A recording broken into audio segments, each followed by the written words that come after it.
Este año creo que hay bastantes novedades, ahora nos lo irán comentando. Yo espero que sean para bien todas esas novedades, que vayan en beneficio nuestro y de nuestros clientes y de la propia agencia, claro, ¿por qué no? Para lo cual, pues bueno, ahora nos pondrán en antecedentes de cómo son todas esas novedades. Habíamos pensado que hicieran la exposición correspondiente cada uno de los dos invitados, que ahora os los presentaré, y al final de la exposición, pues entonces ya cualquier pregunta que se pueda suscitar o aclarar, queráis aclaración sobre cualquiera de los temas que ellos hayan expuesto, pues con mucho gusto la atenderán. Agradecer a Enrique Carballo de Miguel, que es jefe de área de gestión tributaria de la agencia tributaria, y a don Camilo Dolzarroyo, que ya es veterano entre nosotros de mucho tiempo, jefe de dependencia regional de informática. Con lo cual, pues nada, vamos a ello cuando queráis. Muy bien, bueno, buenos días a todos.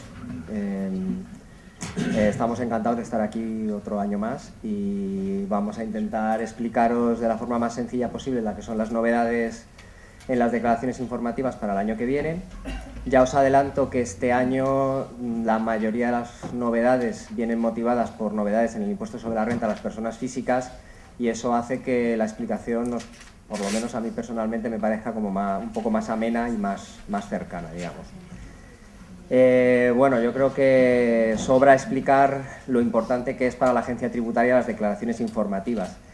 Es uno de los pilares fundamentales sobre los que se asienta el sistema de asistencia y control de la agencia tributaria, y por ello es muy importante que esa información que nos llega a través de las declaraciones informativas llegue de una forma eficiente, y de una forma eficiente quiere decir que nos llegue de la forma más rápida posible y con los menos errores posibles. De ahí la importancia que a la agencia le da a estas charlas todos los años.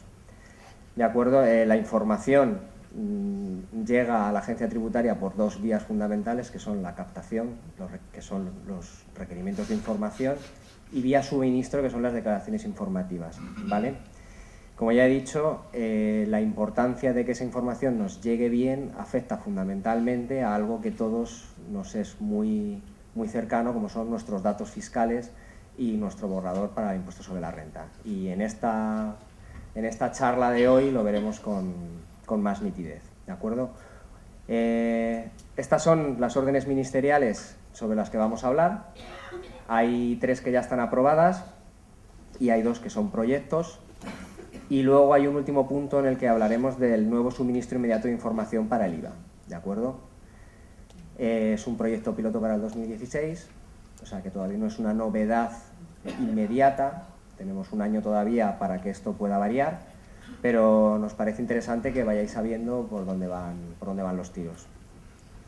Bueno, empezando por la primera orden ministerial, la 2118-2015, lo primero que hace esta orden es aprobar un nuevo modelo, que es el modelo 280. Este modelo es necesario aprobarlo porque surge en el impuesto sobre la renta una nueva figura, que son los planes de ahorro a largo plazo. Estos planes de ahorro pueden ser seguros individuales o una cuenta individual de ahorro a largo plazo. El beneficio fiscal que tienen estos planes de ahorro a largo plazo es que los rendimientos del capital mobiliario que generan están exentos, siempre que se cumplan los requisitos establecidos en la norma, que es que no puedes disponer del capital en un plazo de 5 años, no puedes hacer una aportación superior a 5.000 euros, sí que se te permite coger el dinero y llevártelo de un plan a otro, si hay otro que te ofrece mejores condiciones, y la forma de disponer tiene que ser por el importe total y solo en forma de capital. Si se cumplen estas circunstancias, en el impuesto sobre la renta estos rendimientos de capital mobiliario están exentos. Como hay esta nueva figura, se establece un nuevo modelo 280 para que tanto las entidades de crédito como las entidades aseguradoras nos informen de esto, ¿vale? Las entidades financieras nos informan, vienen nuestros datos fiscales y esos rendimientos del capital mobiliario están exentos. La declaración informativa, por tanto, nos informa del tipo de plan de ahorro, la clave de alta nos informará si se ha constituido en el ejercicio o viene de un ejercicio anterior, si es un plan que se ha dado de baja porque se ha movilizado hacia otro plan, si se ha dado de alta, etcétera, así como las aportaciones en el ejercicio. Y el plazo de presentación será febrero. Esta es una novedad de este año. También esta orden ministerial modifica el modelo 188 de retenciones e ingresos a cuenta por rendimientos del capital mobiliario procedentes de operaciones de capitalización y de contratos de seguro de vida o invalidez. Nuevamente, lo que motiva modificar el modelo 188 es una novedad en renta, que es la aparición de la figura de las rentas vitalicias aseguradas. Hasta ahora, un contribuyente mayor de 65 años que transmitía su vivienda habitual, pues tenía la ganancia patrimonial exenta. Ahora, aunque no sea la ganancia la vivienda habitual, sino que sea otro elemento patrimonial, como pueden ser unas acciones, la ganancia patrimonial estará exenta siempre que el importe total obtenido, no el importe de la ganancia, sino el importe total obtenido de la transmisión, se destine a constituir una renta vitalicia asegurada. ¿De acuerdo? Tiene un plazo de 6 meses y hay una cantidad máxima para constituir la renta de 240.000 euros. En el caso de que decida anticipar esos importes, deberá tributar la ganancia patrimonial y perderá ese beneficio fiscal. Esto motiva que en el modelo 188, pues nuevamente las entidades financieras nos tengan que informar de esta nueva figura. Esto es lo que aparecerá en la declaración informativa, pues habrá que identificar la renta vitalicia, la fecha de constitución, la prima, etc. Otra novedad del modelo 188 deriva de la disposición adicional 40 de la Ley 35/2006. Lo que quiere decir esto es que si yo tengo un préstamo hipotecario y contrato un seguro de incapacidad en función del cual, si se dan las circunstancias de cobertura, el importe que me paga el seguro va no a mí como contribuyente, sino a cancelar directamente el préstamo hipotecario, entonces la disposición adicional esta lo que nos dice es que el tratamiento será el mismo que hubiera correspondido de que si el beneficiario hubiera sido el propio contribuyente, es decir, será un rendimiento del capital mobiliario, de acuerdo, pero establece que en ningún caso se va a someter a retención. Entonces, esta no retención hay que indicarla en su correspondiente casilla en el modelo 188. Es una novedad que más que no es de las más importantes.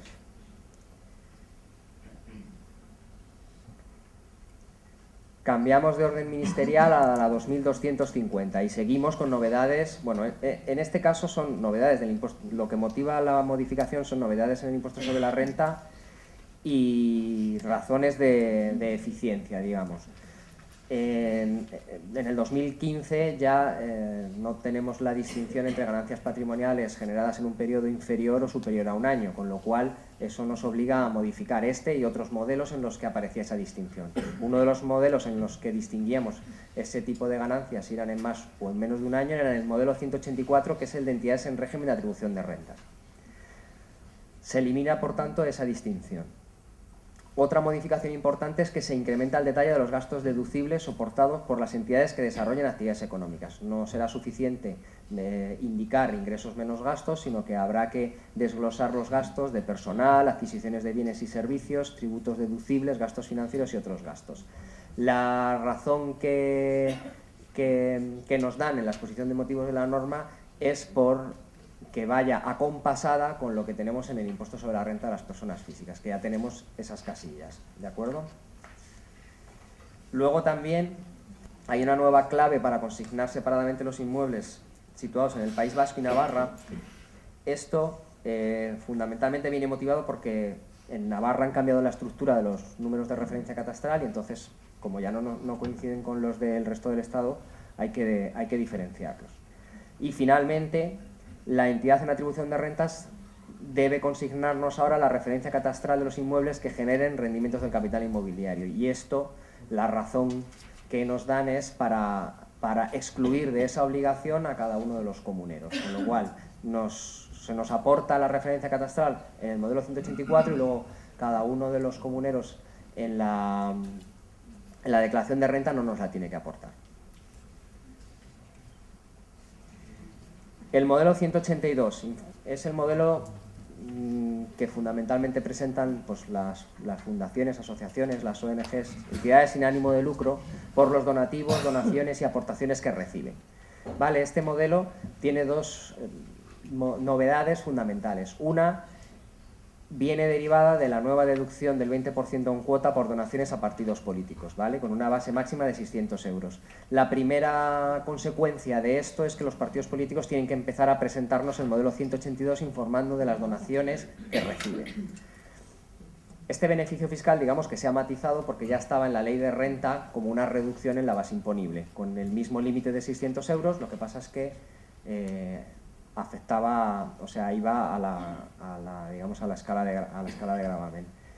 En este caso se ha pasado de reducción a deducción fija del 20%. Y luego una modificación de mayor calado de las deducciones por donativos reguladas en la Ley 49/2002, que es la de entidades sin ánimo de lucro e incentivos fiscales al mecenazgo, que establece unos nuevos porcentajes incrementados para la deducción por donativos. Aquí tenéis en esta diapositiva, que puede parecer bastante liosa, cómo están las cosas. En el 2015, si cada uno de nosotros, persona física, hacemos una donación a cualquier ONG o fundación, tendremos para los primeros 150 euros un 50% de deducción. Por encima de los 150 euros, la deducción en 2015 será del 27,5%. Pero en caso de fidelización, ese porcentaje será del 32,5%. Fidelización es que yo haya efectuado donaciones a esa misma entidad durante los 3 años anteriores en la misma o superior cantidad. Es decir, que las cantidades que yo vaya aportando se mantengan o aumenten. En el 2015 los porcentajes son 50, 27,5 y 32,5, como paso previo al fijado como general en la norma, que será del 75% para los primeros 150 euros y el 30% para el resto, y será el 35% en caso de fidelización. Eso supone que cualquiera de nosotros que haga una donación a Médicos Sin Fronteras, Fundación, que tampoco voy a hacer publicidad de todas las que hay, pero de los 150 primeros euros que donemos, 112,5 euros se nos devolverán en la declaración de la renta, ¿de acuerdo? Y si paseáis por el centro, ahora que están intentando que hagamos aportaciones, pues muchos, cuando les dices, no, es que yo ya colaboro con una ONG, te dicen, pues que sepas que hay una reforma fiscal y puedes aumentar lo que nos aportas y realmente tú te vas a quedar igual, porque como el porcentaje de deducción es superior, y pueden llegar a hacerte un cálculo de hasta donde puedes llegar a aportar de más y que en neto se te quede lo mismo, teniendo en cuenta la deducción. Te mandan hasta cartas a casa, vamos, con toda la planificación. Para las personas jurídicas estos porcentajes son más sencillos, es un 35% y en caso de fidelización del 40%. Y para el 2015, de momento, está en el 37,5%, ¿vale? De forma transitoria. Esta orden ministerial 2250 también modifica el modelo 187 por las mismas razones que el modelo 184. Este informa de acciones y participaciones en instituciones de inversión colectiva y de sus retenciones. Hay que eliminar la distinción entre las ganancias patrimoniales de menos y más de un año, y también hay unas claves nuevas para identificar si la transmisión se ha acogido a los porcentajes reductores de la disposición transitoria novena. Pasamos a la orden ministerial 2429/2015. Esta modifica el 190 y el 390. El modelo 190 sufre modificaciones nuevamente derivadas de modificaciones en renta. Teníamos una reducción por rendimientos del trabajo y unas reducciones por prolongación de la actividad laboral y por movilidad geográfica, y todo eso ha variado. La reducción por rendimientos del trabajo se ha quedado para contribuyentes con rendimientos bajos, y se ha establecido un gasto deducible general para todo el mundo de 2.000 euros. La reducción por prolongación de la actividad laboral se ha suprimido, ¿vale? La reducción que había cuando un mayor de 65 años prolongaba su actividad laboral, esa se ha suprimido. Con lo cual hay que suprimir el campo en el que se informaba de eso. Y el de movilidad geográfica, al operar ya no como una reducción, sino como un gasto deducible, también hay que modificar las casillas, porque se aplicaba, creo que en el ejercicio en el que aceptabas un puesto de trabajo en otra provincia, esta reducción era cuando tú estabas en paro y aceptabas un puesto de trabajo que te obligaba a desplazarte. Entonces, operaba antes como una reducción en el año en el que aceptabas el trabajo y en los 2 siguientes, con lo cual hay una nueva casilla, movilidad geográfica, aceptación en 2014, porque eso quiere decir que todavía va a haber 2 años que operará como reducción, y los que acepten en el 2015, que ya van como un gasto deducible. Hay nuevas claves. Bueno, la cosa más llamativa de esto que acabo de contar es que actualmente en el impuesto sobre la renta no hay ningún incentivo para la prolongación de la actividad laboral para mayores de 65 años. ¿De acuerdo? En los debates electorales hemos visto que hay determinadas opciones que han planteado que los mayores de 65 años deben dejar de tributar por renta. El caso es que esto ahora mismo no hay ningún incentivo y puede que sufra alguna modificación. Hay nuevas claves, tanto nuevas subclaves dentro de la clave A y de la clave B. Las más llamativas me voy a tener un poco más en la clave E, de retribuciones de consejeros y administradores, un poco para veamos cómo ha ido evolucionando el tema. En el 2014 tenía una retención del 42%, en el 2015 ha bajado al 37% y en el 2016 al 35%.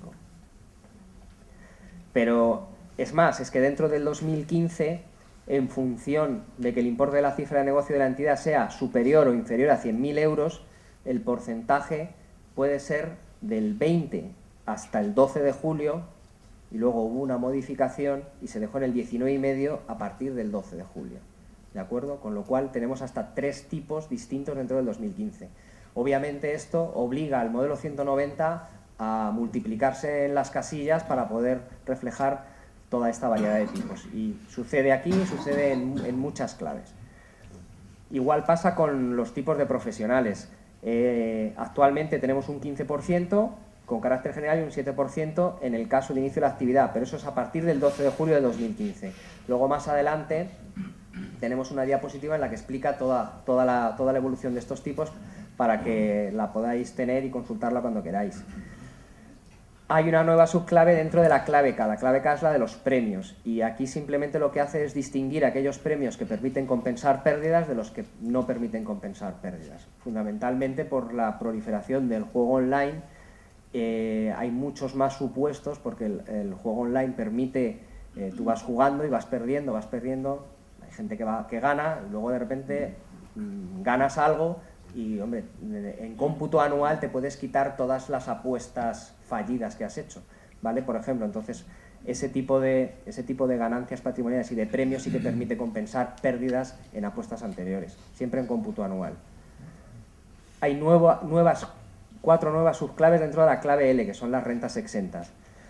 La primera de ellas, la más importante, es porque las retribuciones en especie, que hasta ahora estaban no sujetas en el impuesto, ahora han pasado la mayoría, salvo 2, a estar exentas. Entonces, al tener la consideración de exentas, pues se tienen que declarar en el modelo 190. Antes no teníamos información de ellas al estar no sujetas. Ahora, al estar exentas, tienen una clave L y una nueva subclave para declarar. Son los casos de los cheques restaurante, los seguros de enfermedad, entregas de acciones. Desde el punto de vista del contribuyente, el efecto es el mismo, porque es una renta que no tributa, pero nosotros ahora vamos a tener información de ellas. Las que van a seguir siendo no sujetas y van a seguir sin ir en el modelo 190 son las de la capacitación, actualización, los cursos que se dan para formar a los trabajadores y los contratos de seguro de accidente laboral. Y luego también, a título informativo, hay unas exenciones en el artículo 7i, primero y segundo párrafo de la Ley de Renta por prestaciones que están exentas las prestaciones económicas establecidas por las comunidades autónomas para atender a determinados colectivos en riesgo de exclusión social, y así como a víctimas, a ayudas concedidas a víctimas de género. Todas estas nuevas exenciones que figuran, ayudas de las comunidades autónomas, no del Estado, pues obligan a introducir nuevas subclaves dentro de la clave L de rentas exentas. Bueno, como estamos hablando de las retenciones del trabajo, esto no es novedad, pero aprovechamos para recordarlo cuando existe la obligación de regularizar las retenciones. El artículo 87 del reglamento es donde viene regulado, y a modo de ejemplo, pues tenemos cuando al concluir el periodo inicialmente previsto de un contrato se continuase prestando servicios en la empresa, hay que regularizar el tipo de retención. Cuando te suben el sueldo o te bajan el sueldo, cuando hay una modificación de las retribuciones, hay que modificar el tipo de retención.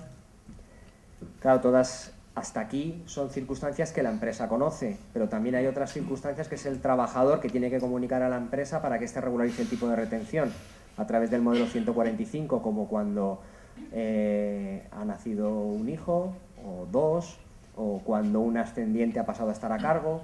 Todas esas circunstancias modifican el tipo de retención. Si el trabajador nos las comunica, pues la empresa tiene que regularizar el tipo de retención.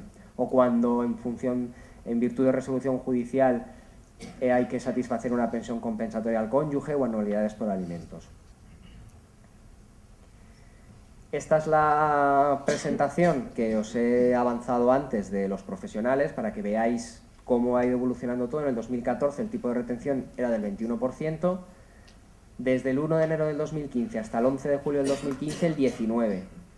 En virtud del Decreto Ley 9/2015, que entró en vigor el 12 de julio del 2015, el 15%.